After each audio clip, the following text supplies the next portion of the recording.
आज हम पढ़ने जा रहे हैं 101 का एक क्वेश्चन आया है पिछले साल का कि right give an outline of various schools of Indian knowledge system and their relevance in the present context.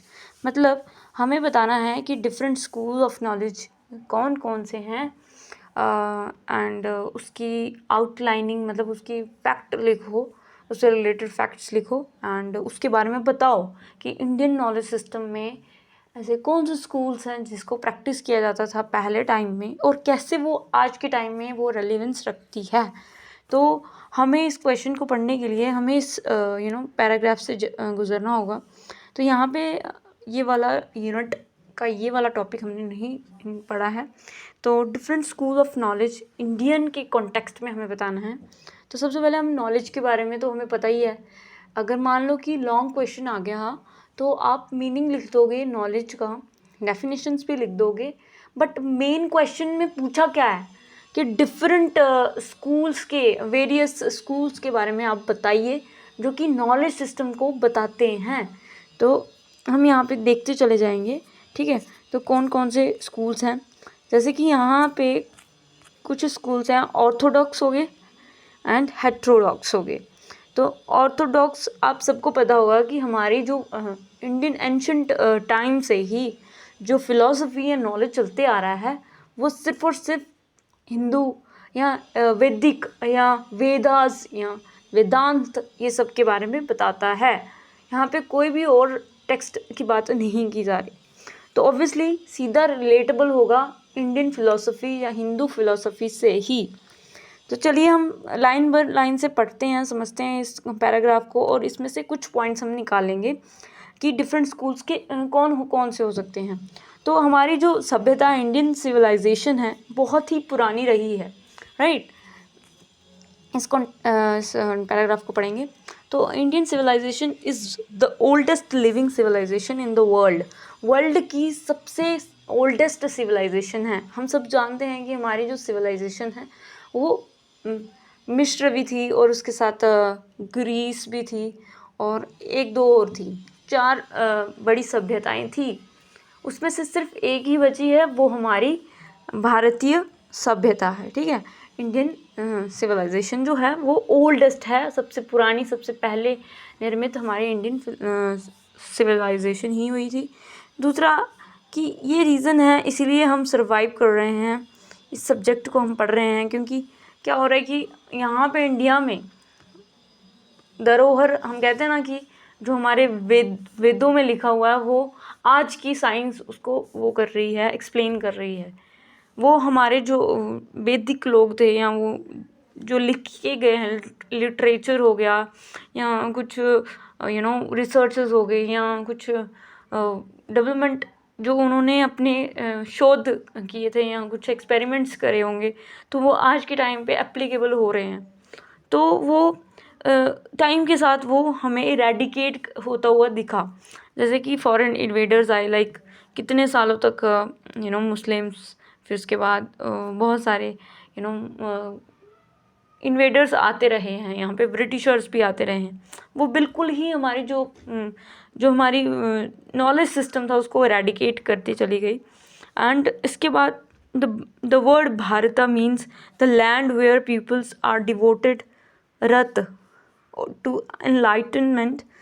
मतलब यहाँ पे आपको ज्ञान की प्राप्ति होती है, भारत का मतलब बताया गया है। फिर उसके बाद बताया गया है कि जो भारतीय दर्शन या इंडियन फिलॉसफी में जो बताया जाता है उसमें सेवरल ट्रेडिशंस के बारे में बताया गया है कि हिंदू फिलॉसफी कैसी थी, बुद्धिस्ट फिलॉसफी कैसी थी, जैन फिलॉसफी के बारे में बताया गया है।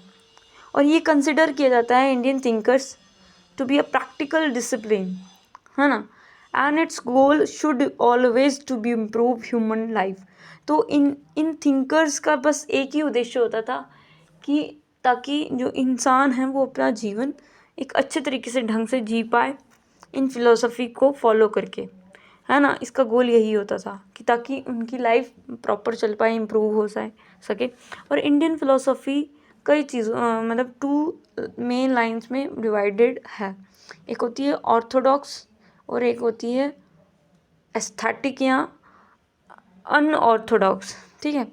जैसे कि इसको बोला गया है Indian typically divided into two, यहाँ पे मैं थोड़ा हाईलाइट करूँगी सो दैट कि आपको भी समझ में आए।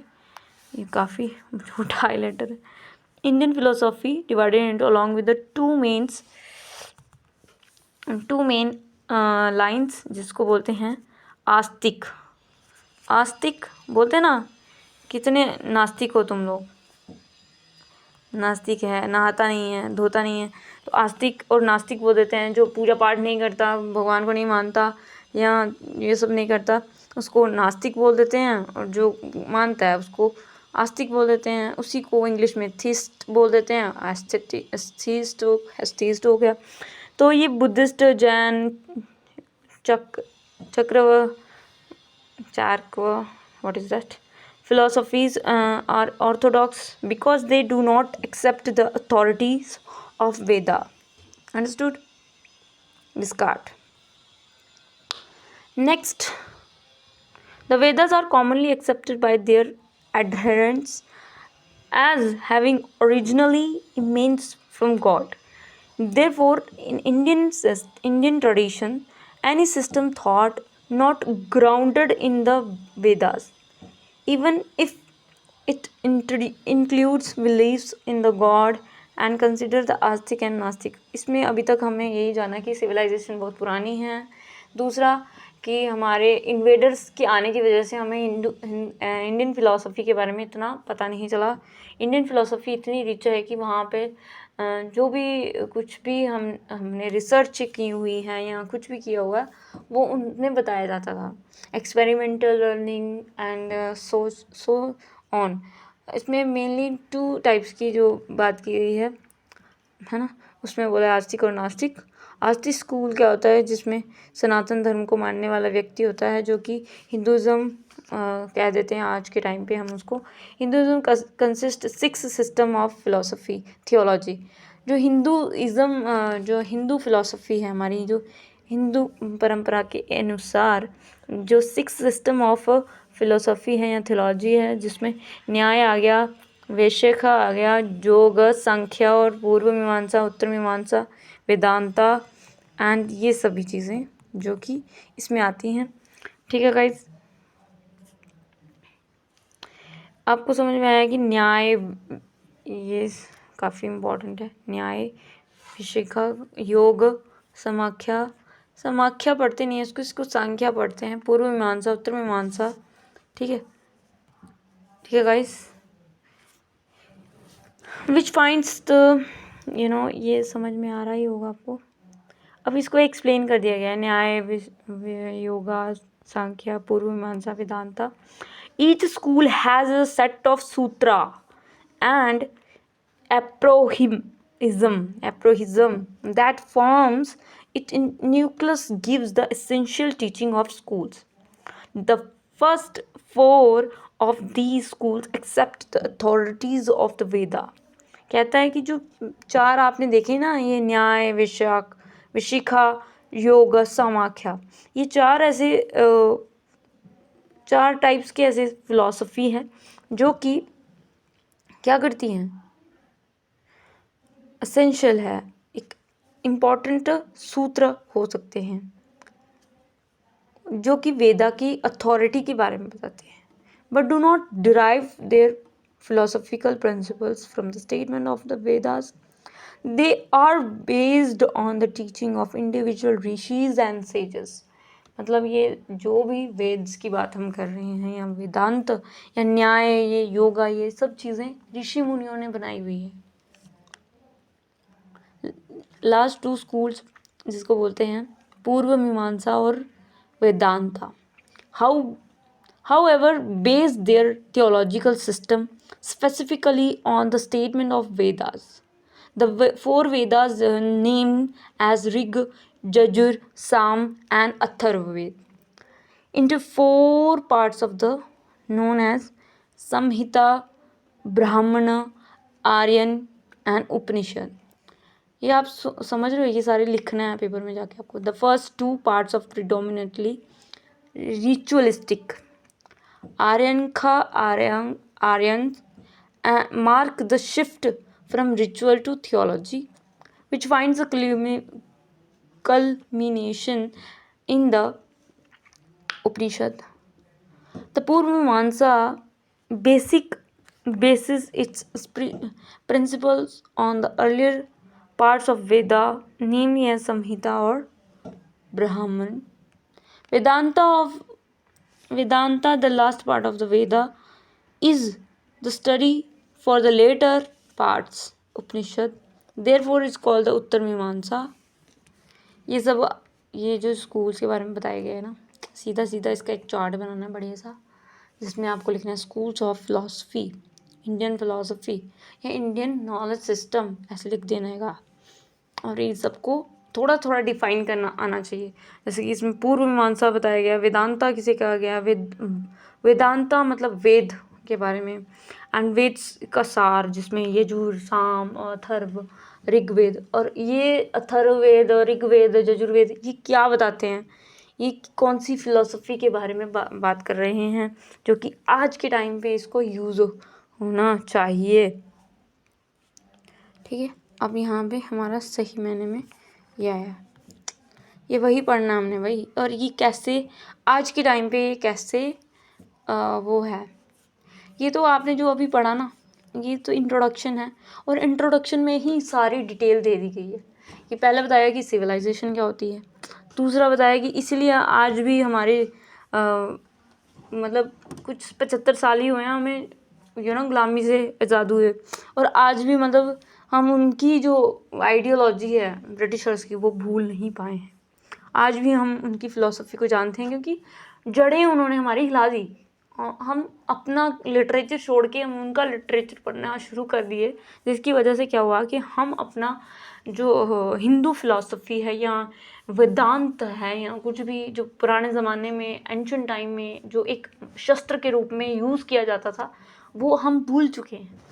अगर मैं अभी बात करूँ, मैं अभी भी अगर मैं आपको पढ़ा रही हूँ तो उसमें भी मेरी कुछ ना कुछ इंक्लूडेड है, जो कि वेस्टर्न फिलॉसफी बीच में बोल रही होगी, but we have to acknowledge with the our philosophy, जो हमारी फिलॉसफी है हम उसके बारे में जाने ज़्यादा बेहतरीन होगा, जिससे कि हमें अपनी कल्चर से प्रेम होगा, अपने बारे में पता चलेगा, हमारे नॉलेज सिस्टम के बारे में पता चलेगा। तो गाइज, इन्वेडर्स आते रहे हैं टाइम से, और हमारा जो भारत है, इंडिया नहीं था, उसको पहले अखंड भारत के नाम से जाना जाता था। अखंड भारत मतलब जो पाकिस्तान से लेके अफ़गानिस्तान से लेके बर्मा तक ये हमारा एरिया होता था, और कश्मीर से कन्याकुमारी तो था ही। तो कहने का मतलब है कि ये जो एरिया ही सिर्फ भारत नहीं है, भारत में रहने वाले लोगों की विचारधारा जिसकी हम बात कर रहे हैं, नॉलेज क्या, नॉलेज उन सब चीज़ों का जो कि एंशिएंट टाइम में होता था, राइट। इंडियन फिलॉसफी कैसे ये वर्क कर रही है, तो इंडियन फिलॉसफी मतलब दर्शन, इंडिया कैसा सोचता था, ठीक है, उनकी कैसे थॉट प्रोसेस थी। इंडियन फिलॉसफी मतलब हिंदू फिलॉसफी में अगर हम बात करें, इंडियन सब कॉन्टिनेंट हिंदू फिलॉसफी से है, और इसमें बुद्धिस्ट रिलीजन भी आया, जैन रिलीजन भी आया, तो उनकी फिलॉसफी भी कुछ रिलेटेबल है। इंडियन थिंकर्स हो गए जो कि डिसिप्लिन की बात करते हैं। इंडियन फिलॉसफी है वो basically, Indian philosophy basically divided है टू चीज़ों में, एक होता है आस्तिक और एक होता है नास्तिक। आस्तिक और नास्तिक में क्या फ़र्क है, एक होते हैं आस्तिक, उनको बोलते हैं ऑर्थोडॉक्स, और जो नास्तिक होते हैं उनको बोलते हैं अनऑर्थोडॉक्स, ठीक है, कि जो भगवान को नहीं मानते, जो भगवान की विचारधारा को नहीं मानते। और जो आस्तिक हैं वो हिंदू फिलॉसफी के अकॉर्डिंग, जो मतलब उनके जो कर्म जो भी उन्होंने बताए हैं, रूल्स रेगुलेशंस होती हैं जो हिंदू फिलॉसफी के अकॉर्डिंग वो फॉलो करते हैं। वैसे ही बुद्धिस्ट हो गई, जैन हो गई, चरवक, ये क्या बोलते हैं, कारवक या चारवक, पता नहीं, कारवक बोलते हैं, चारवक बोलते हैं, ये सब जैन हो गई, बुद्धिस्ट फिलॉसफी हो गई, ये अनऑर्थोडॉक्स हो गई। जो ऑर्थोडॉक्स थी वो हिंदू फिलॉसफी हो गई, और ये जो अनऑर्थोडॉक्स होते हैं वो वो एक्सेप्ट नहीं करते इन सब चीज़ को, राइट। वो ये वेद क्या होते हैं, इनमें क्या जो रूल्स लिखे हुए हैं, ऐसा होना चाहिए, ऐसा होना चाहिए, वो उनको फॉलो नहीं करते। वेद जो है कॉमनली एक्सेप्ट किए गए हैं और ये ओरिजिनली एमेंटेड फ्रॉम गॉड। कहते हैं कि ये गॉड ने ही उनको ऐसी डाली होगी शक्ति कि उनके दिमाग में ऐसे ऐसे विचार आए। संस्कृत शब्द हो गया। Therefore in the Indian tradition, हमारे भारतीय परंपरा में जो भी सिस्टम है थॉट प्रोसेस का, वो उसकी जो नींव है वो वेद से ही आई है, वेदों से ही आई है। और ये एक विश्वास है गॉड के प्रति एंड गॉड्स के प्रति, और इसी को हम आस्तिक और या नास्तिक बोल देते हैं। आस्तिक स्कूल वो होता है जो कि सनातन धर्म से निकला हुआ है। सनातन धर्म, धर्म मतलब सनातन धर्म से निकला हुआ है, और इसको कलेक्टिवली बोल देते हैं हिंदुज़म। आज के टाइम पे मॉडर्न टाइम में इसको हिंदुज़म की परिभाषा दे देते हैं। Hinduism consist 6 system of philosophy. तो हिंदुज़म जो हिंदू रिलीजन है उसमें से 6 प्रकार के सिस्टम होते हैं या 6 प्रकार के स्कूल्स होते हैं फिलॉसफी के, जिसको हम बोलते हैं न्याय, वैशेषिका, योग, सांख्य, पूर्व मीमांसा, उत्तर मीमांसा और वेदांत। 1 2 3 4 5 6, ठीक है। तो 6 मुख्य रूप से 6 प्रकार के स्कूल्स या फिलोसफीज होती हैं। ये इंडियन नॉलेज सिस्टम का बेस है, बेस। और ये कैसे आज के टाइम पे काम आ रहा है, और जैसे कि हम सबको पता है कि NEP 2020 में जो ये हमारे जो 6 स्कूल हैं फिलॉसफी के, इसी को इमर्ज करने के लिए उन्होंने एक मास्टर डिग्री कोर्स निकाला है, जिसमें आप अपने वैदिक लिटरेचर को पढ़ सकते हो, अपने वैदिक इकोनॉमिक्स, कौटिल्य की इकोनॉमिक्स, अर्थशास्त्र के बारे में जान सकते हो, समाज शास्त्र के बारे में जान सकते हो, जैसे कि हिंदू के बारे, हिंदू स्टडीज़ हो गई, और भी बहुत सारे डिपार्टमेंट्स निकाले गए हैं जो कि इन फिलोसफी के ऊपर बेस्ड हैं। जैसे कि योगा हो गया, तो योगा किस टाइप का योगा उस टाइम पे होता था और आज के टाइम में वो कैसा रेलिवेंस रख रहा है, ये इसको लेके चल रहे हैं हम लोग।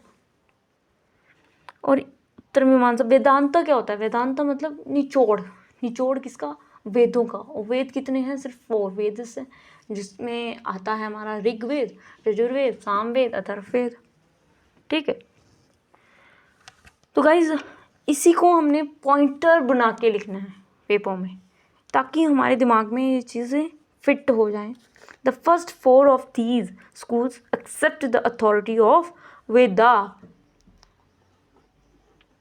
ठीक है। अब इसमें भी इतना पता होना चाहिए ये 6 स्कूल के बारे में, और इसी 6 स्कूल को एक्सप्लेन करा गया है इन चीज़ों में। जो ये 6 स्कूल है ना, वो ऑर्थोडॉक्स स्कूल्स में आते हैं। ऑर्थोडॉक्स मतलब जो हिंदू फिलॉसफी के अकॉर्डिंग चलते हैं। चलिए हम इसको 1 बाय 1 लर्न करते हैं या समझते हैं ये होते क्या है। क्लासिकल स्कूल मतलब शास्त्र दर्शन, ठीक है। सांख्य, योग, न्याय, वैशेषिक एंड पूर्व मीमांसा, उत्तर मीमांसा, वेदांता वर codified during the medieval period of Brahmanic सांस्कृतिक। इन्होंने बना हुआ ये बहुत पहले से है, हमारे समक्ष आया जब ये ट्रांसलेटेड हुआ, क्योंकि इनकी जो मैन्यूस्क्रिप्ट थी, जो पांडुलिपि थी, वो काफ़ी डिफरेंट थी, काफ़ी हार्ड थी, लाइक डिफरेंट शब्दों में लिखते थे उस टाइम पे। और आपको पता है कि जो हमारी जो लिपि थी, मतलब वो लिखते थे, वो एक मैन्यूस्क्रिप्ट में लिखते थे, और वो आधी तो जला दी गई है ना, और आधी बची हुई थी। उसकी वजह से हमें इतना पता चल पा रहा है कि हमारे इतिहास में ऐसी घनिष्ठ चीज़ें होती थी।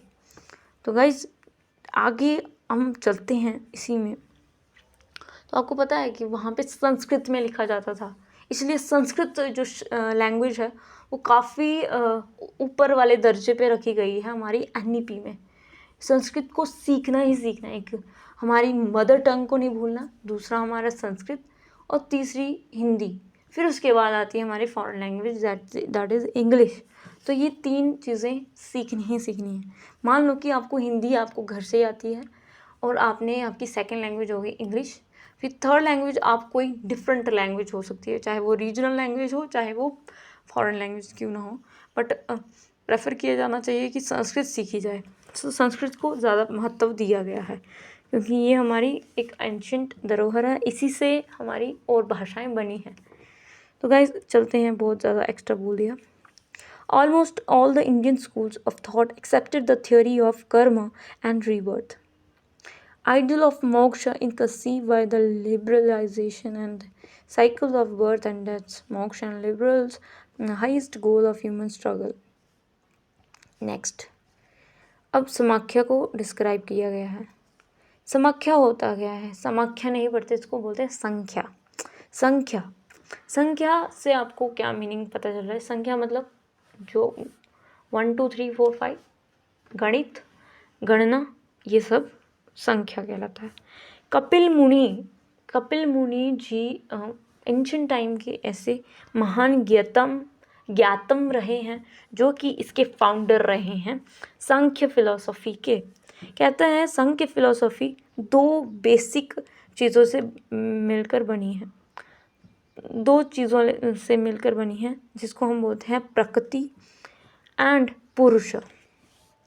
Let me do this. प्रकृति एंड पुरुष 2 चीज़ों से मिलकर बनी है, ठीक है। और इंडिविजुअल कंसाइंस एनीवेज प्रकृति एंड पुरुष, ठीक है। ड्वेल है मतलब 12 फिलोसफी है इसकी। Between the self and matter rather than the between mind and body as in the Western dualistic tradition, and liberalization occurs within realization of the soul and the disposition of matter. Steadiness, activity, and dullness are different. The Purusha, also called Atma, and the Prakriti is undergoes the modifications while in association with the Purusha. This is so complicated, guys. First modification of Prakriti is called the Mahat, cosmic intelligence, and the further is in Ahankara or ego. Ahankara gives rise to mind and 5 cognitive sense, 5 working senses, and Tantra Mantra subtitle further. Sorry, I can't read it. बस आपने इतना ही लिखना है इसमें। सांख्य की कपिल मुनि ने इसको फाउंड किया था, एंड इसमें 2 बेसिक चीज़ें हैं जिसमें बोलते हैं प्रकृति और पुरुष। प्रकृति ये होता है, प्रकृति मैटर होता है, और पुरुष जो होता है वो कंसाइंस होता है, सिर्फ बुद्धि के अकॉर्डिंग चल रही होती है। प्रकृति होती है मैटर, चीज़ें, वस्तु, ठीक है। और यही फिलोसफी जब वस्तु और जब दिमाग आपका मिल जाता है तो इससे क्या होता है, आपको रियलाइज़ होता है सोल के बारे में। ये सोल कोई चीज़ है। डिस्पोजिशंस ऑफ मैटर, ठीक है। Disposition of matter and steady activity and dullness are different. और इस तरह से जो पुरुष है वो आत्मा को प्राप्त हो जाता है, आत्मा। तो ये ज्ञान मोर और मोर ज्ञान कौन सा है? ये स्पिरिचुअल नॉलेज। और स्पिरिचुअल नॉलेज को कभी हमने क्रिटिसाइज़ नहीं करना है अपनी ज़िंदगी में भी। न्याय, तो न्याय आप शब्द से ही जानो, शब्द very very much inclined with the UP accent. Anyways, तो Nyaya, what is Nyaya guys? Do you guys know about the Nyaya? Really? No, you don't know what is the meaning of Nyaya? Nyaya is the philosophy. Understood? What is this न्याय? Please tell me in the comment section. अरे क्या हो गया भाई? हाँ, Nyaya is also called Indian system of logic. देखिए, logic की बात करता है Nyaya. It is known for its 5 steps syllogism, क्या बोलते हैं इसको? Syllogism. What is that? I don't know actually. it states that there is a 16 Pardha Padarthas and category, knowing which one can attain the ultimate goal of liberation. The 16 Pradhana is Parmana, Parmiya, Samasya, Prayojana, Drishtanta, Siddhanta, Avyata, Nimaya, Bada, Jalpa, Vitanta, Hitva, Vasa, Chala, Yati, Niragrah, Rastra. It's too difficult to pronounce. I won't. ये हिंदी में ही होता तो काफ़ी intelligence से हम इसको पढ़ पाते. ये काफ़ी इंग्लिश में खटर पटर कर देता है. Most of these categories are related to the logic and debating. आप सीधा सीधा बोलिए कि न्याय मतलब क्या, रैशनल थिंकिंग. न्याय मतलब क्या? जब हम कोई लॉयर जब आपके केस को लड़ रहा होता है, न्याय के लिए लड़ रहा होता है, तो इसका सीधा नॉर्मल मीनिंग लीजिए कि आप कोई भी चीज़ बोलोगे वो लॉजिकल ही होगी या रैशनल ही होगी या फैक्टफुल ही होगी. सीधा सीधा इसका मतलब यही है. और इसमें जो ये वर्ड्स दिए हुए हैं ना, 16 प्रथा या पदार्था, इसको रट लेना बस, और कुछ नहीं चाहिए. जैसे कि ये आ गया. भाई इतना बड़ा लिखेगी तो डरा देगी क्या? एनीवेज, तो गाइज ये है 16 प्रधाना. जैसे परमना, प्रमेया, समस्या, प्रयोजना, दृष्टि, अवख्या, निमरमा, जल्पना. भाई ये क्या है? ये मुझे नहीं आ रहा, तो काफ़ी हार्ड है, ये नहीं पढ़ना. It's too hard. Anyways, next, the Nyaya school is based on the Nyaya Sutra. सीधा सीधा बोलना, जस्टिस के बारे में बात कर रहा है, लॉजिक के बारे में बात कर रहा है ना, फैक्ट्स के बारे में बात कर रहा है. और ये किसने लिखा था? अक्षपदा गौतमा. क्या भाई, सीधा नाम है गौतम. गौतमा, जैसे मेरा नाम विंती है तो विंता. ये इंग्लिश है guys. It's no, I am not criticising English language, but it's like जैसे कर्म होता है, हिंदी शब्द क्या है? कर्म. और ये क्या बोल देते हैं? कर्मा. जैसे योग होता है, योग, नॉट योगा. इन्होंने सब बर्बाद कर देना है इंग्लिश में लिख लिख के. तो 2nd सेंचुरी में BC में ये मैथोडोलॉजी इंट्रोड्यूस की गई थी गौतम के द्वारा. एंड ये सिस्टम होता था लॉजिक के बेस्ड पर. And majority of Indian schools में इसको पढ़ाया जाता था. ये गुरुकुल्स वगैरह होते हैं उसमें. Aristotelian logic has influenced western philosophy. अब यही चीज़ें जो उठा के इन लोगों ने, एरिस्टोटल ने, जो बाहर का वेस्टर्न फिलोसोफर है, आज वही इंडियन टीचर्स पता क्या करते हैं? उन्हीं टीचर्स को मतलब एरिस्टोटल को ऐसे महान विभूति बता दिया जाता है. होगा वो महान विभूति यार, पर जो ओरिजिनल कंटेंट है वो चुराने वाला तो वो यहीं से है ना. मतलब गौतम जो था वो हमारे इंडिया की धरा से था. ठीक है, तो हम किसी को क्रिटिसाइज नहीं कर रहे हैं, बट कहीं ना कहीं उनकी जो फिलॉसफी थी एरिस्टोटल की, वो इनसे इन्फ्लुएंस थी. आप समझ रहे हैं? इसमें लिखा हुआ है, ये मैंने कोई अपने मन से नहीं बताया है. इट्स रिटन कि Aristotle logic has influenced western philosophy. ठीक है, इन्होंने, ये किस BC की बात कर रहा है? ये कौन सी BC की बात? 2nd BC. मतलब आप सोच रहे हो, बहुत बिफोर क्राइस्ट के पहले ये चीज़ है. और ये मैथोडोलॉजी लॉजिक के बारे में बात करता है, और यही अडॉप्ट किया गया है इंडियन स्कूल्स में. और यही कहा रहा है कि इसी एरिस्टोटल ने इसको इन्फ्लुएंस करा था. फिर उसके बाद आया, it follows the believes that obtaining valid knowledge, 4 sources of perception, inference, and comparison and testimony is the only way to realize and release from suffering. Nyaya develops several criteria by which knowledge obtained by consider valid and invalid Western. Anyways, ये छोड़, आगे चलते हैं. आपको ये समझ में आया इतना छोटा सा, बस इसमें ये लिखना है न्याय में कि इसको बोलते हैं लॉजिक के बारे में, ठीक है। दूसरा इसमें 5 स्टेप होते हैं, ठीक है, जिसमें 16 पदार्थ होते हैं, ठीक है। और इसमें हम करते हैं, इनके नाम लिख देना। और न्याय स्कूल जो है वो हर स्कूल में इंडियन फ़िलासफ़ी में पढ़ाया जाता था उस टाइम के, पहले एंशिएंट टाइम में। और इसकी जो फ़िलासफ़ी है कि लॉजिक के बारे में, या सिस्टम ऑफ लॉजिक क्या होता है, लॉजिक के बारे में, एंड साइंटिफिक फैक्ट के ऊपर बिलीव करना, लॉजिकली उसमें अंडरस्टैंडिंग होना। और यही जो लॉजिक है वो एरिस्टोटल ने चुराया होगा। एनीवेज, Vedic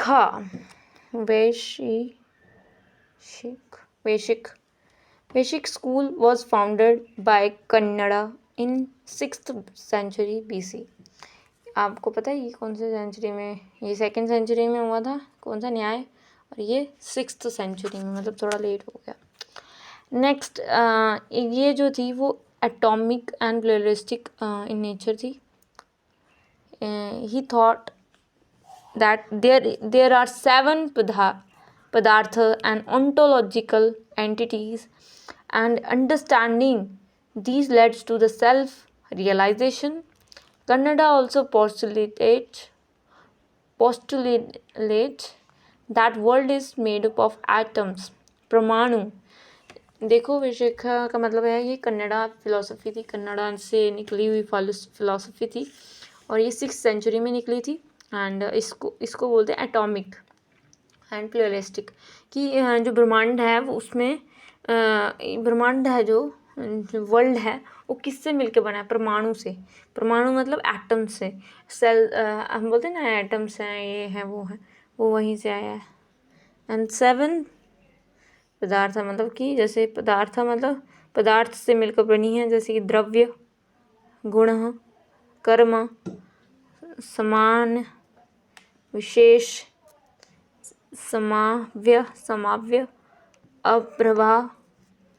और ये 6 जो बेसिक स्कूल फिलॉसफी है ये फिज़िकल यूनिवर्स के बारे में ज़्यादा बताती है, और ये एटम्स के बारे में बताती है। और ब्राह्मण इसमें fundamental, Brahman is regarded as the fundamental force and the causes consciousness in these items eventually merged because they are closely related to the metaphysical theories, and Vedic only accepted the perception and inference as the source of knowledge. Do you guys know about the perception or inference? देखिए, अब इसके normal शब्दों में समझते हैं, ये काफ़ी hard शब्दों में है। तो विशेष या विशाखे कुछ भी पढ़ो, ये स्कूल जो था वो कन्नड़ा से ओरिजिनेट हुआ है, कन्नड़ फिलॉसफी से। आप समझते हैं कन्नड़ किसे कहते हैं? कर्नाटका, ठीक है, आज का कर्नाटका, वहाँ से 6th सेंचुरी की बात कर रहा है कि 6th सेंचुरी में BC, बिफोर क्राइस्ट के टाइम पे ये ओरिजिनेट हुई थी। और इसमें ये बताया गया था कि एटॉमिक के बारे में, कि एटम्स जो हमारा जो वर्ल्ड है वो किससे मिलकर बना है? परमाणु से मिलकर बना है या एटम से मिलकर बना है, सीधा। और ये जो पदार्थ हैं वो ही हमें क्या करते हैं? हमें ये ऑन्टोलॉजिकल एंटिटीज़ हैं। और ऑन्टोलॉजिकल क्या होता है भाई? ये नहीं पता हमें। और ये जो पदार्थ हैं ये द्रव्य हैं, मतलब ये 7 पदार्थ से मिलकर बनी है। जो ऑन्टोलॉजी मतलब जो हमारी जो ब्रह्मांड है वो किस तरह से मिलकर बना है? द्रव्य से। द्रव्य मतलब सब्सटेंस, जिसको हम पढ़ते हैं। गुण मतलब क्वालिटी इसमें मिली हुई है। कर्म मूवमेंट हो रही है, जनरविटी हो रही है, स्पेशलिटी है इसमें, इनहेरेंस है। और ये कुछ 7 प्रकार के चीज़ें हैं। उसके बाद अभाव एग्जिस्टेंस सॉरी यार, मैं कितनी पढ़ के ऐसे कुछ हो गया मुझे ये। The basis of school philosophy is that all objects in the physical universe are reducible finite number of atoms। आप समझ रहे हैं, स्कूल फिलोसफी के को बताया गया कि जो फिजिकल यूनिवर्स है वो इन 7 चीज़ों से मिलकर बना है, और ये बेसिक सोर्स मानते थे। एंड फिर चलते हैं योगा फिलोसफी क्या होती है। गाइस, योगा मतलब योग होता है, योगा नहीं होता। ये अपनी ही दिमाग की बुद्धि लगाते हैं। Yoga presents a method of physical and mental discipline. Yoga क्या करता है, present a method of physical and mental discipline. Yoga present करता है फिजिकल और मेंटल पीस को। जैसे कि हम आज भी कहते हैं कि हमें सुबह उठकर, जो हमारा सुबह का समय होता है, उस समय हमारा पेट पूरा रूप से खाली होता है, हमारे शरीर में कुछ भी फालतू चीज़ नहीं जानी चाहिए, और हम थोड़ा सा पानी पीते हैं और उसके बाद हम थोड़ा योग करते हैं, उससे हमारा फिजिकल फिटनेस और साथ में कहते हैं मेडिटेशन भी करना चाहिए। तो ये दोनों, मेडिटेशन और योगा एक्सरसाइज, जिससे क्या होता है, हमारा शरीर स्वस्थ रहता है। योगा को बहुत महत्व दिया जाता था। आसनास हो गए, मेडिटेशन हो गए, या आंखें बंद करके सांसों को देखना, ये एक फर्स्ट स्टेप होता था मेडिटेशन का पहले के ज़माने में। आज भी इसको प्रैक्टिस किया जाता है, बट हर स्कूल में ऐसा मेडिटेशन नहीं करवाया जाता। आपको इसीलिए पता होना चाहिए कि हमारा योगा डे भी मनाया जाता है, उसके बारे में आपको पता होना चाहिए। Yoga presents a method of physical and mental discipline. ये उस टाइम पे होने वाला ऐसा फैक्टर होता था। आपको पता होगा कि डिफरेंट आसनास का प्रयोग किया जाता है, जिसमें शीर्षासन हो गया, और भी बहुत सारे आसन होते थे। पादपश्चिमासन हो गया, चक्रासन हो गया, और भी बहुत सारे ताड़ आसन हो गया। ये सारे हमारे एंशिएंट टाइम में सिखाए जाने वाले योग होते थे। और जो मेंटल पीस के लिए किया जाता था, वो हमारा यहाँ ब्रह्मनाद होता था, वो करवाया जाता था, है ना। और जिसकी वजह से हमें थोड़ी कंसंट्रेशन पावर या हमारी मेंटल पीस बनी रहती थी। कहते हैं ना, किसी चीज़ को करने से हमारी बुद्धि का विकास होता है, कंसंट्रेशन पावर बढ़ती है। हम 2 मिनट चुप रह जाते हैं तो हमारी कंसंट्रेशन पावर बढ़ती है। पावर नैप क्या होती है? पावर नैप यही होती है कि आप उस टाइम पे कुछ नहीं सोच रहे होते, बस आप देख रहे होते हो कि कैसे आपके विचार आ रहे हैं, जा रहे हैं। तो ये योग ही होता है। Yoga present the practical path for realisation of self, whereas the Sankhya emphasis on the attainment of knowledge of self by means of concentration and meditation। कह रहा है कि योगा एक प्रैक्टिकल वे है। जैसे कि हम कहते हैं कि हमें भगवान या आत्मा की अनुभूति नहीं होती। क्या होती है आत्मा? हम नहीं जानते इसको, है ना। कुछ लोग बोलते हैं, और क्योंकि उन्होंने प्रैक्टिस ही नहीं करा है। मेडिटेशन जैसी चीज़ प्रैक्टिस ही नहीं करी।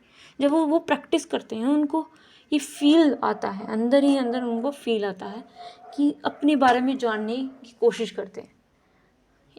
ये पाथ एक प्रैक्टिकल है, हम इसको करके देखते हैं, और इससे हमारा जो है सेल्फ रियलाइजेशन हमें होता है, इससे भी हमारा नॉलेज बढ़ता है। और सांख्य जो होती है वो अटेनमेंट ऑफ नॉलेज, वो मेडिटेशन से होता है। सांख्य जो विद्या है वो कॉन्शियसनेस, माइंड से खेलने वाली बात है, पर ये योग होता है वो फिजिकल होता है। फिजिकली हम भगवान को जानने की कोशिश करते हैं। भगवान नहीं, मतलब जो साउल है, हमारी आत्मा का जो ज्ञान है, आत्मा क्या है, मेटाफिजिक्स क्या है, इस सब के बारे में हम इनसे ही जानते हैं। फिर रियलाइजेशन पुरुष एंड प्रकृति bye means of physical and mental discipline of concept of yoga. Founder of yoga is Patanjali. Patanjali एक नाम है व्यक्ति का, उन्होंने योगा को फाउंड करा था। अब ये वाली पतंजलि नहीं जो आप जिसके प्रोडक्ट्स यूज़ करते हैं, हाँ, उसके ऊपर उन्होंने वो कंपनी खोली हुई है, दैट डजंट मीन कि, ठीक है ना, वो भी एक तरीके की आज के टाइम पे हमें ये याद करवाती है कि हमारी फिलोसफी में रहा है, ठीक है। Yoga does not required believe in God, ठीक है। इसमें ज़रूरी नहीं है कि तुम भगवान पे बिलीव करो, ठीक है। तुम भगवान, कोई भी भगवान हो गया, ठीक है, उस पर बिलीव करो। इट जस्ट कि आप एक्सरसाइज कर रहे हो, साथ ही साथ उसका चिंतन कर रहे हो, मेडिटेट कर रहे हो, अपने आप के विचारों को रोक के उस टाइम को एंजॉयमेंट कर रहे हो, ये इसको ही कहते हैं yoga. Although such a belief is accepted as help in the initial stage of mental concentration and control of mind। अपने माइंड को किस तरह से बोलना है, ठीक है, हम कॉन्शियस होके बोलते हैं। अभी मैं जो बोल रही हूँ कॉन्शियस होके बोल रही हूँ, मुझे जो कुछ भी बोलना है मैं वो कुछ भी उल्टा सीधा नहीं बोल पा रही हूँ। क्यों? क्योंकि हमारे कॉन्शियसनेस रही है। तो कॉन्शियसनेस को बढ़ाने के लिए हमें योग का पाथ अपनाना चाहिए। और यहाँ पे मेंटल जो वर्किंग पीपल्स हैं उनको रोज़ अपनी मेंटल पीस के लिए, या क्योंकि वो पूरा दिन सोचते रहते हैं, बहुत सारी चीज़ें उनके दिमाग में चल रही हैं, हर चीज़ को मैनेज करना है, टाइम को मैनेज करना है, अपनी पढ़ाई को मैनेज करना है, अपने काम को मैनेज करना है, अपने हर बंदे को मैनेज करना है। तो ये मेंटल पीस होना बहुत ज़रूरी। अगर मान लो कि कोई बंदा आपको कुछ बोल गया, वो आपके दिमाग में चलता रहा, इसका मतलब आपकी मेंटल पीस खो चुकी है। जब आप मेडिटेशन करना शुरू करते हो, ये मेंटल पीस रहती ही नहीं। कहने का मतलब है कि अगर आप कंसंट्रेशन करोगे या आप मेडिटेशन करोगे तो आप योग करोगे, मेरा कहने का मतलब योग करोगे, इससे आपका क्या होगा कि माइंड कॉन्सेंट्रेट रहेगा, आप अपने मुद्दे पे ही रहोगे।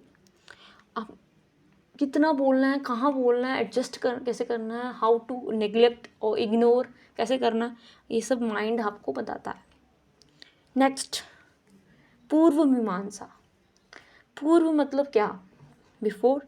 The system was propagated bye says Yamini.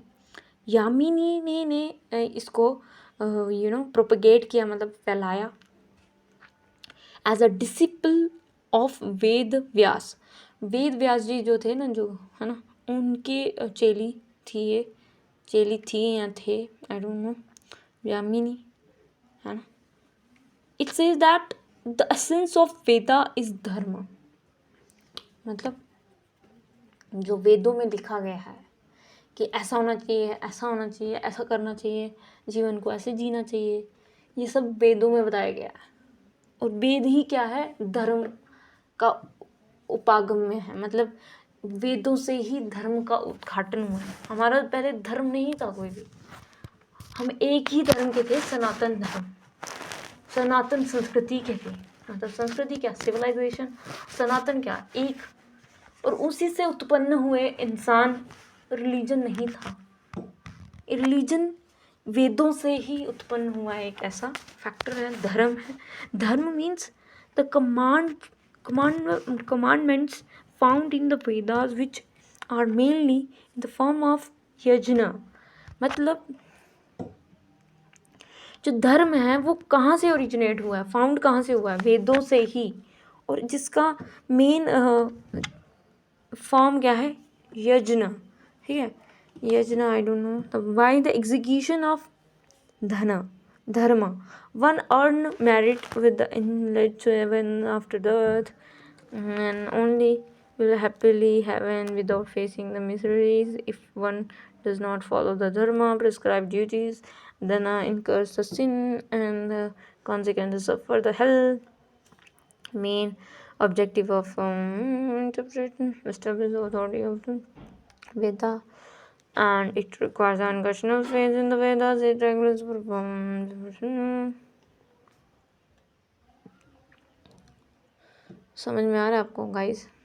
तो कहने का मतलब है कि जो धर्म है वो वेदों से ही निकला हुआ एक ऐसा एस्पेक्ट है जिसमें ये बताया गया है कि अगर आप अच्छे कर्म करोगे तो आपको पुण्य मिलता है। अगर आप बुरे कर्म करते जाओगे, कुछ उसमें ड्यूटीज़ लिखी हुई हैं, अगर हम ऐसा कर्म करते हैं तो हमारा साथ अच्छा नहीं होता है। और धर्म हमें सिखाता है कि how to live in in a particular lawful तरीके से किस तरह रहें। क्योंकि अगर धर्म में कुछ ऐसा हमें नहीं डराया जाए, डराने का मतलब हमें लॉजिकल सेंस लेना, इसका कोई भी सेंसिटिव नहीं है कि धर्म का मतलब क्या है, कि आपको कैसे जीना है, ठीक है। अगर मान लो कि धर्म में ही आपको नहीं बताया जाए, क्योंकि उस टाइम पे जब से हमारे धर्म है, धर्म कोई डरने वाली चीज़ नहीं है। डराया जाता है कि हम नहीं करेंगे तो भगवान हमें क्षमा नहीं करेंगे, तो हम नहीं करते हैं वो चीज़। तो ये धर्म जो है वो धर्म कौन सी बला है? वेदों से निकली हुई भला है, ये बला नहीं है। इसमें बताया गया है कि सिन और पाप और पुण्य क्या होता है, कैसे आप सेलिब्रेशन जाओगे, और इसी का अध्ययन करके, इसी को समझकर सेक्रीफाइसेस क्या होते हैं, ड्यूटीज़ क्या होती हैं, ये पूर्व मीमांसा में बताया गया है। पूर्व मीमांसा में बताया गया है कि आपको कैसे वेदों की जो पावर है, या वेदों की जो उसको कैसे इंटरप्रेटेट करना है, समझना कैसे है। वेदास हमें परफॉर्मेंस कैसे देनी है वो बताते हैं, कैसे यूनिवर्स कैसे चल रहा है, कैसे एक्टिविटी कर रहा है, कौन कौन सी टीचिंग हमें दे रहा है, सेलिब्रेशंस क्या होती हैं, ये सब चीज़ें वेदों के द्वारा हमें पता चल रहा है। और यही चीज़ें हमारी, तो गाइस बीच में लोग आ जाते हैं डिस्टर्ब करने के लिए, पर हम नहीं रुकेंगे। The school later shifted its view the begin to teach the doctrine of Brahmananda freedom, allowing for the release of the escape of soul. ये स्कूल शुरुआत हुई थी वेदों की बात से, एंड वेदों को समझना, फिर ये शिफ्ट हो गया किस पे, कि doctrine of Brahmananda freedom. Brahmananda freedom क्या है कि जब आप उसका नॉलेज ले लेते हो, साउल का नॉलेज ले लेते हो, फिर आपको वो फ्रीडम महसूस होनी चाहिए अंदर, उसी को कहते हैं, या इनलाइटनमेंट, जो जिसको बोलते हैं इनलाइटनमेंट हुआ था किसको, बुद्धा को हुआ था, स्वामी विवेकानंद नहीं, रामकृष्ण परमहंस को हुआ था। और ये सब लोगों को कैसे इनलाइटनमेंट होती है, आत्म साक्षात्कार जिसे कहते हैं, कि आत्मा को जान लेते हैं जो लोग, उनको इनलाइटनमेंट कहते हैं। तो इनलाइटनमेंट की मतलब कि नॉलेज ऑफ साउल के बारे में पता लग जाना, उसको बोलते हैं इनलाइटनमेंट। तो गाइज आपको समझ में आ रहा है। सबसे बड़ा है वेदांता। तो वेदांता क्या होता है guys? Vedanta taught by Ved Vyas के द्वारा बताया गया है कि वेदांता कंपाइलर ऑफ वेदास, मतलब वेदांत एक बड़ा पर्सपेक्टिव है, और उसके अंदर आते हैं वेद हमें क्या बताते हैं, क्या सिखाते हैं, कैसा होना चाहिए जीवन। Purva Mimamsa, it refute the conclusion of Purva Mimamsa and state that the essential teaching of Vedas is to realise the Brahman, the absolute truth, not the dharma in the form of injunctions. It has two branches, personal and impersonal. Devotion of a personal gods to the perfection, and later on the one realized one. बहुत बड़ा है। Vedanta is the most popular in all the schools. Vedanta, उत्तर मीमांसा, वेदांता और उत्तर मीमांसा दोनों same ही हैं, ठीक है, आप इसमें कन्फ्यूजन ना ही क्रिएट करें तो अच्छा है। School concentrate on philosophical teaching of Upanishads and brahmanas and instructions for ritual and sacrifices. Vedanta focus on the meditation, self-discipline and spirituality, spiritual connectivity and more traditional ritualism, है ना। Due to the rather cryptic and poetic nature of Vedanta Sutra, the school separated into the 6 sub-schools, each interpreting the text in its own way and producing its own series of the sub-commentaries. Advitya, Vishwa Advitya, Dvita, Dvatwita, what is this? Sudvatwit. Anyways ये ऐसे नहीं पढ़ेंगे। अब देखो ये वेदांता को भी और सीरीज़ में डिवाइड कर दिया, मतलब हद है यार, यहाँ पे 6 याद नहीं हो रहे और इन्होंने और डाल दिए भाई, ये क्या है भाई। Absolute monism of Shankara, Vishishta Advaita और qualified monism of Ramanuja, Dvaita of Madhva. Anyways guys इस वेदांता को फिर से पढ़ेंगे, ठीक है। ये आपको समझ में आया गाइज? 6 प्रकार के होते हैं, सिंपल हम लिख लेते हैं यहाँ पे। ये क्या हो गया भाई, ठीक है गाइज, ठीक है, यहाँ पे हम लोग लिख लेते हैं। तो गाइज 6 प्रकार के स्कूल्स होते हैं, हमने यही पढ़ा, और जिसमें हमने पढ़ा क्या पढ़ा हम लोगों ने, भूल ही गया, न्याय, न्याय सीधा बोलते हैं, न्याय मतलब लॉजिक। दूसरा हमने पढ़ा संख्या, ठीक है, संख्या फिलॉसफी। तीसरा हमने पढ़ा वेदांता, वेदांता को ही पूर्व मीमांसा नहीं उत्तर मीमांसा कहते हैं, पूर्व मीमांसा। ठीक है गाइस, समझ में आ रही है चीज़ें, आ ही रही होंगी, आई थिंक सो। तो गाइस ये आपको समझ में आया, ये थे हमारे ऑर्थोडॉक्स, वेदांता हो गया, पूर्व मीमांसा हो गया, योग फिलॉसफी हमने इतने अच्छे से पढ़ा, वेशिखा हमने थोड़ा कम पढ़ा, कन्नड़ा फिलॉसफी, क्योंकि कन्नड़ा का इतना नॉलेज हमें होता नहीं है, न्याय होता है, समाख्या नहीं होता है, इसको बोलते हैं संख्या।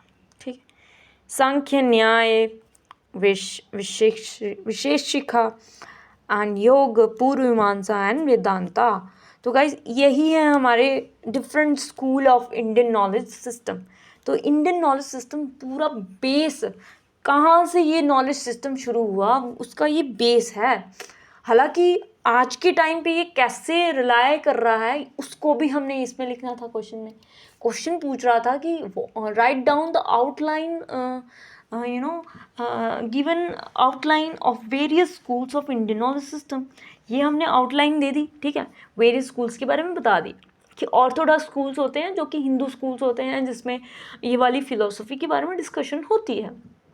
ठीक, आज के टाइम में ये कैसे रेलिवेंस है, इसका कैसे रेलिवेंस है, आज के टाइम में हम कैसे रेलिवेंट कर सकते हैं, हम अपने पॉइंट्स यहाँ पे थोड़े मेंशन करेंगे।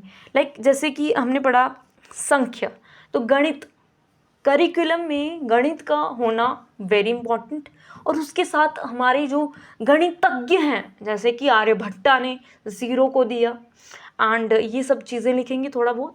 एंड प्रेजेंट सिनेरियो में उनके जो फार्मूलाज हैं वो मोल्डेड फार्मूलाज हैं वेस्टर्न फिलोसफी से। मतलब कहने का समझ में आ रहा है आपको कि जैसे आर्यभट्ट ने दिया, या पाइथागोरस थ्योरम्स हो गए, डिफरेंट मैथमेटिशियन रहे हैं हमारे इंडियंस, भारतीय संस्कृति के, उन्होंने संख्य फिलोसफी के बीच में बहुत वो की, तो उनके रेफरेंसेस लिखेंगे। और आज के टाइम में उनकी फ़िलोसफी काफ़ी हद तक फॉलो अप हो रही है, पर आज के टाइम में बच्चों को पता नहीं है कि ये फ़िलोसफी किसकी रही है, या ये सब के बारे में बताना है। न्याय हो गया, न्याय हमको किसने बताया है, न्याय लॉजिक की बात करता है, ठीक है, न्याय लॉजिक की बात करता है। न्याय जो है वो गौतम ने दिया था। न्याय होता क्या है, ठीक है, इसकी पहले आइडियोलॉजी के बारे में बताना है और उसके सब क्लॉजेस के बारे में बताना है। फिर वेशिका हो गया जो कि कन्नड़ा फिलॉसफी है, और इसमें भी जो हमारा कॉस्मोक वर्ल्ड है, कॉस्मोस वर्ल्ड है, मतलब ये यूनिवर्स है, वो किससे मिलकर बना है, सब्सटेंस और ये सबसे।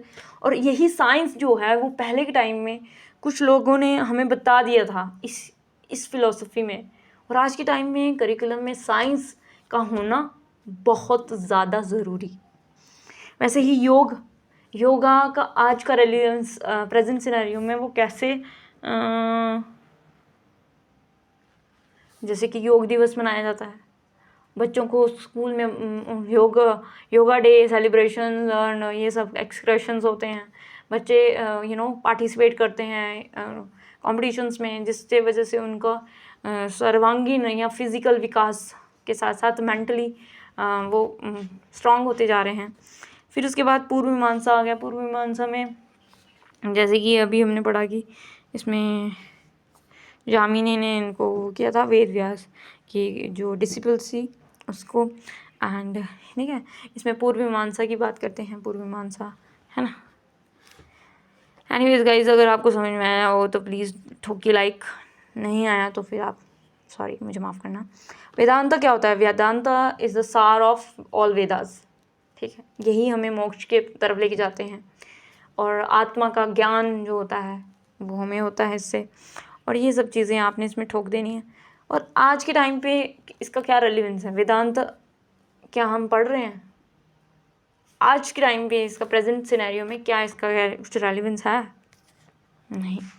अब दूसरे इसमें आ जाते हैं जो आस्तिक नहीं है, नास्तिक है।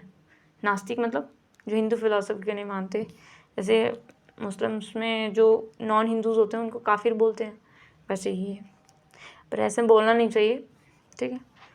कोई भी आस्तिक नास्तिक, नास्तिक वो होते हैं जो यज्ञ पूजा हवन ये सब में बिलीव नहीं करते, सिर्फ योगा या मेडिटेशन के माध्यम से भगवान को प्राप्त करना चाहते हैं, या साउल के बारे में जानना चाहते हैं, या आत्मा के बारे में ज्ञान देना चाहते हैं। तो अब बुद्धिस्ट फिलोसफी इसमें मेनली आती है। द मेन हेटेरोडॉक्स मतलब नास्तिक स्कूल्स जो होते हैं do not accept the authority of Veda. वो वेद को मानते ही नहीं है, वो कहते हैं वेद सब फालतू चीज़ें हैं, वेद को हटाओ और अपने ज्ञान को बढ़ाओ। ज्ञान वो जो आत्मा का ज्ञान है, जो एक है, शरीर और जो वेद हमें ड्यूटीज़ बताते हैं वो सब फालतू है, उनको नकार दिया इन्होंने। और ये इसमें मेनली आती है बुद्धिस्ट फिलॉसफी और जैन की फिलॉसफी। आपने देखा होगा जैन के जो माउथ होते हैं वो कवर्ड होते हैं, वो सोचते हैं कि अगर हवा ले रहे हैं, हवा से भी कोई जीव जंतु मर रहा है, जैसे हम हवा ले रहे हैं तो हवा में भी जीव जंतु होते हैं, तो हम बोल रहे हैं हमारी हवा निकल रही है, हवा से वो मर जाते हैं, तो इसलिए वो मुंह ही ढके रहते हैं। उनकी जैन फिलॉसफी ये है। तो बुद्धिस्ट फिलॉसफी बताती है कि निर्वाण, जैसे हम हिंदू फिलॉसफी में बोलते हैं सेलिवेशन, मोक्ष, आत्मा का ज्ञान, आत्म साक्षात्कार, एनलाइटनमेंट, ये सब चीज़ों का यूज़ करते हैं, वैसे ही बुद्धिस्ट फिलॉसफी कहती है हमें भी उस ईश्वर का ज्ञान या आत्मा का ज्ञान हो जाए, उसको बोलते हैं निर्वाणा। और ये 8 टाइप के प्रिंसिपल्स की बात करता है, जिसमें बोलते हैं faith, resolve, speech, action, living, thought, concentration, effort. कहता है कि फेथ रखो भगवान पे, स्पीच होनी चाहिए, वाक्य होना चाहिए, एक्शन आप काम करो, रहो, आपके विचार हो, आपके अंदर कंसंट्रेशन हो, एफर्ट्स हो, ये सब चीज़ें ये बुद्धिस्ट फिलॉसफी के बारे में बात करता है। गाइस आपको समझ में आ रही है चीज़ें? Next, Buddhist philosophy non-theist system of belief based on teaching of Siddhartha Gautam, an Indian prince later known as Buddha in 5th century BC. The question God is largely irrelevant in Buddhist. वो कहते हैं भगवान कुछ नहीं होता, कोई मूर्ति में भगवान नहीं है, and they founded on rejection of certain orthodox Hindu philosophy concepts, all thought it does share some philosophical views on Hinduism and such belief in karma. 4 noble truths of Buddhism are following: suffering, the cause of suffering, the cessation of suffering, the way of cessation of suffering. तो guys ये मैंने थोड़ा कम पढ़ा, इसको बाद में फिर से पढ़ेंगे। अब ये डिस्कशन को हम थोड़ा सा पढ़ लेते हैं। इंडियन फिलोसफी में Sanskrit darshan refer to several traditions of philosophy thoughts originate हुए हैं। और हिंदू फिलोसफी हो गई, बुद्धिस्ट हो गई, जैन हो गई, ये सभी फिलोसफी हमारे नॉलेज सिस्टम को बढ़ाती हैं, और इसी स्कूल्स को हम बोलते हैं ऑर्थोडॉक्स और heterodox. I hope you will understand Prakriti, Purusha, logics, meditation, spiritual connectivity, ritualism, moksha, karma, and rebirth. I hope you will find something relevant in this video. Till then, bye bye, take care, see you soon.